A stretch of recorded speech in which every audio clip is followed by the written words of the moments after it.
আগামী 17 ও 18 ফেব্রুয়ারি তিস্তা মহাপরিকল্পনা বাস্তবায়নের দাবিতে তিস্তা পারে জনতার সমাবেশ সফল করতে লালমনিরহাটের পাটগ্রামে জাতীয়তাবাদী শ্রমিক দলের উদ্যোগে জোড়া ইউনিয়ন শ্রমিক দলের আয়োজনে লিফলেট বিতরণ করা হয়েছে।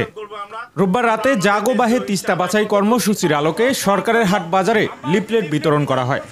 পাটগ্রাম উপজেলা শ্রমিক দলের আহ্বায়ক ফারুক হোসেনের নেতৃত্বে উক্ত লিফলেট বিতরণ কর্মসূচিতে অংশগ্রহণ করেন লালমনিরহাট জেলা বিএনপির সদস্য ও ট্রাক মালিক সমিতির যুগ্ম আহ্বায়ক লালমনিরহাট জেলা শাখার বাদশাহ মোস্তাজিদ চপল, জোংড়া ইউনিয়ন বিএনপির নেতা দুলু ও বাবুল, জোংড়া ইউনিয়ন শ্রমিক দলের নূর বক্কর, শাফিউল, মোখলেচার, মিলন, মমিন, জহুরুল, রফিকুল, রমিস, বকুল প্রমুখ।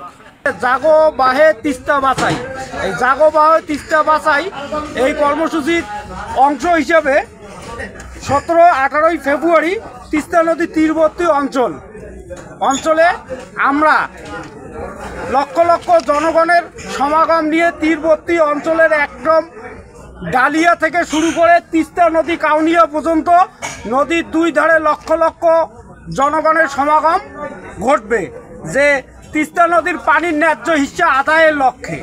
কারণ এই ভারত সরকার, কারণ এই তিস্তা পানির সমস্যাটা আজকের না, অনেক দিনের সমস্যা।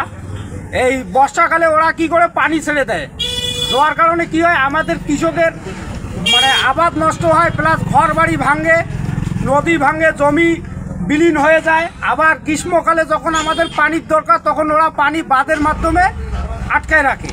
তাই আমাদের প্রিয় অভিভাবক অধ্যক্ষ আসাদুল হাবিব দুলু ভাই এবং ব্যারিস্টার হাসান নাজিব প্রধান মহোদয় ডাক দিয়েছে জাগো বাহে তিস্তা বাছাই।